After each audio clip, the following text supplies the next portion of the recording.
depression is ranked by WHO as the single largest contributor to global disability. Going more deeper, 1 out of every 2 employees in corporate India shows signs of anxiety and depression. Even more shockingly, half of those who gets diagnosed with any kind of mental sickness don't go for treatment. नमस्कार दोस्तों, स्वागत है आपका हमारे channel yours sincerely में। और आज हमारे डिस्कशन का टॉपिक है depression in adults. Coming to the word depression, ये वर्ड आजकल हमारी डे टू डे लाइफ में काफ़ी नॉर्मल हो चुका है, बिकॉज हम किसी भी टाइप ऑफ बैड मूड या फिर मेंटल लेजीनेस को डिप्रेशन वर्ड के साथ सब्स्टिट्यूट कर देते हैं। और शायद यही रीज़न है कि एक्चुअली में क्लिनिकल डिप्रेशन क्या होता है, इस बात से हमको कोई मतलब ही नहीं है या फिर हम लोग सीरियसली लेते ही नहीं हैं। तो चलिए जानते हैं कि डिप्रेशन एग्जैक्टली होता क्या है। अब आप डिप्रेशन के डेफिनेशन में जाएं तो आसान शब्दों में समझा जाए तो डिप्रेशन एक ऐसा मेंटल डिसऑर्डर है जहाँ पे हम किसी परसिस्टेंट बैड मूड के शिकार होते हैं और जिसकी वजह से हमारी डे टू डे लाइफ की एक्टिविटीज़ में हमारे इंटरेस्ट कम होने लगते हैं। हम इंटरेस्ट शो करना बंद कर देते हैं उन सब चीज़ों में एंड अल्टीमेटली हमारी लाइफ ही इन सब चीज़ों की वजह से अफेक्ट होने लगती है। सबसे इंटरेस्टिंग बात यह है कि डिप्रेशन कभी भी किसी को भी हो सकता है, इर्रेस्पेक्टिव ऑफ एज, जेंडर और any kind of other category.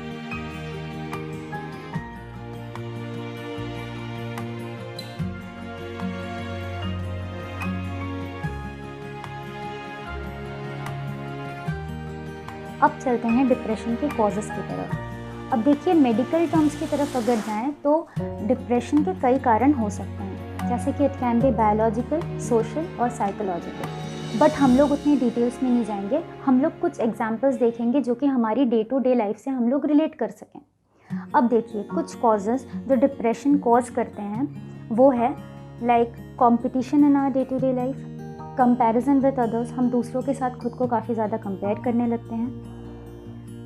Work की तरफ चलें, वर्क लाइफ की तरफ चलें तो ओवरवर्क या stagnation in your work place, fear of job loss, financial concerns, even कुछ रिलेशनशिप इश्यूज भी डिप्रेशन का कारण बन सकते हैं, जैसे डिवोर्स, ब्रेकअप एक्सेट्रा। अब ये सब तो काफ़ी कॉमन रीजंस हो गए, आप अपने आसपास देखते होंगे। अब सबसे बड़ा रीज़न या सबसे अनकॉमन रीज़न जो शायद आपको सुन के अच्छा ना लगे वो है spending more time on video games and social media. एक स्टडी के हिसाब से जो लोग रोज़ वीडियो गेम खेलते हैं उनके ब्रेन पैटर्न्स और जो लोग ड्रग एडिक्ट्स हैं या फिर जुआ खेलते हैं उनके ब्रेन पैटर्न्स में सिमिलैरिटी मिली थी जब MRI स्कैन्स हुए थे। अब आप कहेंगे कि आप तो वीडियो गेम या सोशल मीडिया का यूज़ तब करते हैं जब आप बहुत स्ट्रेस्ड आउट फील करते हैं, खुद को स्ट्रेस फ्री करने के लिए या खुद को रिलीफ करने के लिए। आयरॉनिकल बात यही है कि आप सोचते हैं कि आप सोशल मीडिया या वीडियो गेम्स खेल के अपना स्ट्रेस रिलीज़ कर रहे हैं, जबकि आप जितना ज़्यादा सोशल मीडिया या वीडियो गेम्स यूज़ करते हैं आपका डिप्रेशन लेवल उतना ही ऊपर जाता है। और जितना डिप्रेशन लेवल ऊपर जाता है आप उतना ही ज़्यादा सोशल मीडिया और वीडियो गेम्स यूज़ करते हैं and this goes on. So now it depends on you कि आप क्या चाहते हैं। आप एक्चुअली में स्ट्रेस रिलीज़ करना चाहते हैं या फिर बस अपने आप को ये बोल के संतुष्ट रखना चाहते हैं कि हाँ मैं तो स्ट्रेस रिलीज़ कर रहा हूँ वीडियो गेम खेल के। Anyway, coming back to the point, causes of depression. अब जो मैंने कॉजेज़ बताए तो ये सब हमारी जनरेशन के लोगों में तो काफ़ी कॉमन है। इसका मतलब ये हुआ कि हमारी जनरेशन बहुत ज़्यादा प्रोन है टूवर्ड्स डिप्रेशन। और शायद यही रीज़न है कि blue cross blue shield health index के डेटा के हिसाब से हमारी जनरेशन यानी 18 to 34 का जो एज ग्रुप है, ये जनरेशन में 47% ज़्यादा डिप्रेशन लेवल्स देखने को मिले हैं। जी हाँ, और इंडिया में एक और रीज़न भी है इस चीज़ का, क्योंकि इंडिया में किसी भी काइंड ऑफ मेंटल सिकनेस को पागलपन के साथ कंपेयर किया जाता है, तो कई लोग जिनको लगता है कि something is not going on well inside, वो लोग भी सामने नहीं आते।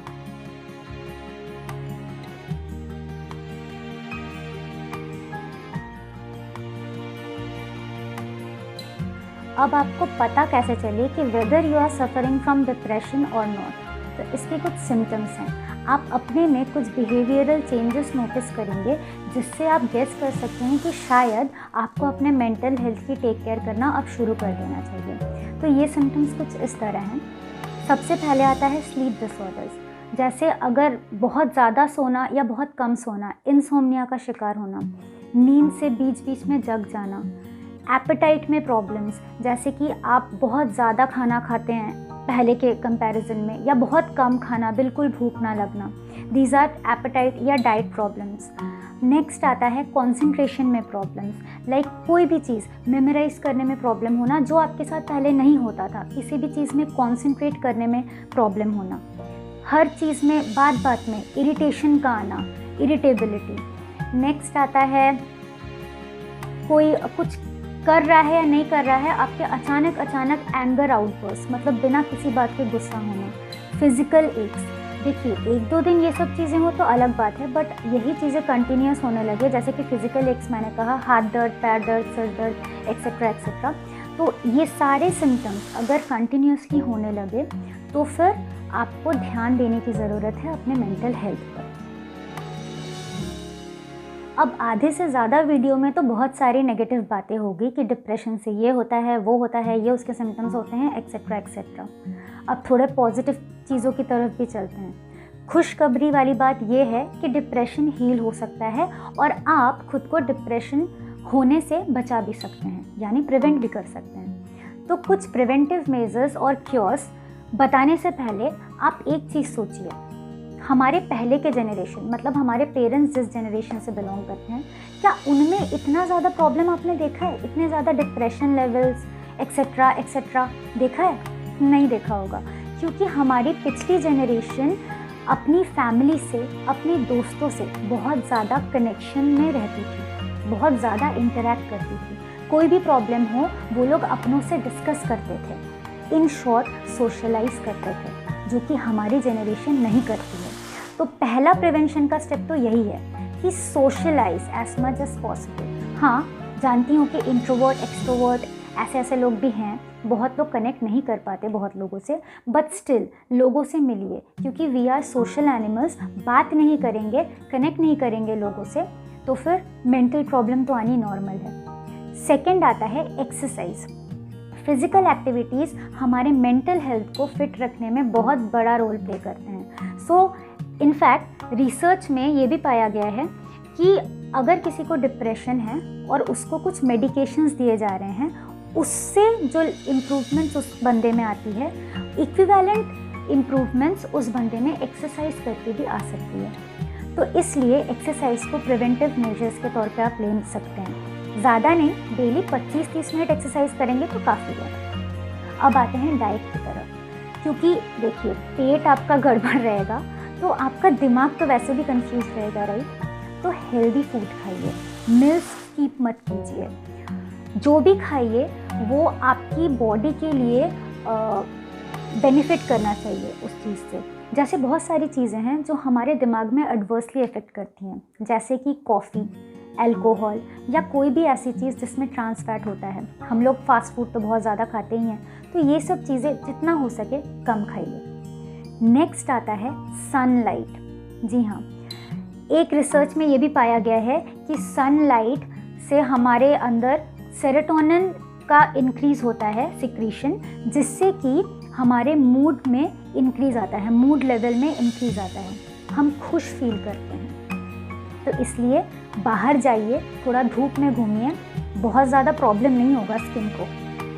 अब नेक्स्ट आते हैं कुछ साइकोलॉजिकल फैक्टर्स की तरफ कि साइकोलॉजिकली आप अपने ब्रेन को कैसे ट्रीट कर सकते हैं। तो इसमें सबसे ऊपर आता है मेंटल फिल्टर्स। मेंटल फिल्टर्स मतलब अपने लाइफ में पॉजिटिव चीज़ों की तरफ ज़्यादा फोकस करना, नेगेटिव चीज़ों को इग्नोर नहीं करना, बट थोड़ा सा कम फोकस करना। कई बार ऐसा होता है कि हमारे लाइफ में पॉजिटिव चीज़ें बहुत ज़्यादा होती हैं। मैं एक एग्जांपल देती हूँ आपको। सपोज़ एक बच्चे की बात ले लेते हैं, वो अपनी पढ़ाई में बहुत अच्छा है, उसको रिपीटेडली प्राइज़ मिलते हैं, अवार्ड्स मिलते हैं, एक्सेट्रा एक्सेट्रा। एक दिन उसको अपने टीचर से डांट पड़ गई। तो वो टीचर से डांट पड़ गई ये सोच सोच के वो डिप्रेस्ड हो, इसकी बजाय क्या करना चाहिए उसको, इतने दिन तक उसकी जो अचीवमेंट्स है उसमें फोकस करना चाहिए। ये तो खैर बच्चे की बात हो गई, बट अब अपने लाइफ में देखिए कि क्या क्या पॉजिटिव चीज़ें हैं जिसमें आप फोकस कर सकते हैं। अपने आप ही नेगेटिव चीज़ों से अगर दिमाग दूर रहेगा तो डिप्रेशन लेवल्स भी आप में कम आएंगे। अब नेक्स्ट आते हैं कि अगर आपको लगता है कि आप डिप्रेशन के शिकार हो चुके हैं तो क्या करना चाहिए, यानी कि क्योर्स। अब देखिए मोस्ट ऑफ द केसेस में प्रिवेंशन एंड क्योर्स तो ऑलमोस्ट सेम ही होते हैं, तो इस केस में भी वही है, प्रिवेंशन जो है वही क्योर है। आपको अगर लगता है कि आप में कुछ प्रॉब्लम फील हो रही है तो एक्सरसाइज कीजिए, फिज़िकल एक्टिविटीज़ कीजिए, मेंटली खुश रहिए मतलब अपने फैमिली एंड फ्रेंड्स से बात करिए, थोड़ा सा सोशलाइज करने की कोशिश करिए, नेचर के साथ इंटरेक्ट करिए, गार्डनिंग करिए, फ्रेश एयर लीजिए, थोड़ा सा बाहर घूम के आइए। हाँ, हाथ गंदे होंगे गार्डनिंग करने से, बट आपका दिल और दिमाग ज़रूर खुश रहेगा। डाइट्स अच्छे लीजिए, योगा करिए, मेडिटेशन करने की कोशिश करिए, और हो सके तो गैजेट्स से थोड़ी सी डिस्टेंस मेंटेन करिए। अच्छी स्लीप लीजिए, स्लीप या सोने से 1 घंटे पहले मोबाइल्स या लैपटॉप्स चेक करना बंद करिए please, because this is very harmful for your mental health. और फिज़िकल हेल्थ भी तो डिटोरिएट करेगी ही, इफेक्ट होगी ही अगर आपकी स्लीप पूरी नहीं होगी तो। एनीवे, तो ये तो हो गई बहुत सारे ज्ञान की बातें। तो इस पूरे वीडियो का मॉरल ऑफ द स्टोरी क्या था? मॉरल ऑफ द स्टोरी ये है कि आपका मेंटल हेल्थ अपनी केयर हमेशा खुद से नहीं कर सकता। आपको खुद को ही अपने मेंटल हेल्थ की केयर करनी पड़ेगी, जैसे आप अपने फिज़िकल हेल्थ की केयर करते हैं।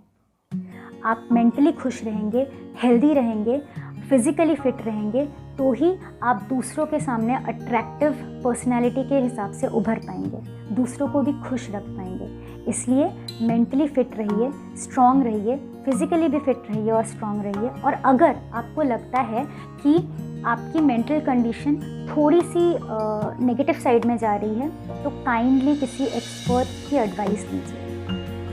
मिलेंगे अगले वीडियो में, तब तक खुश रहिए, दूसरों को भी खुश रखिए। Your sincerely, Madhurima Mukherjee.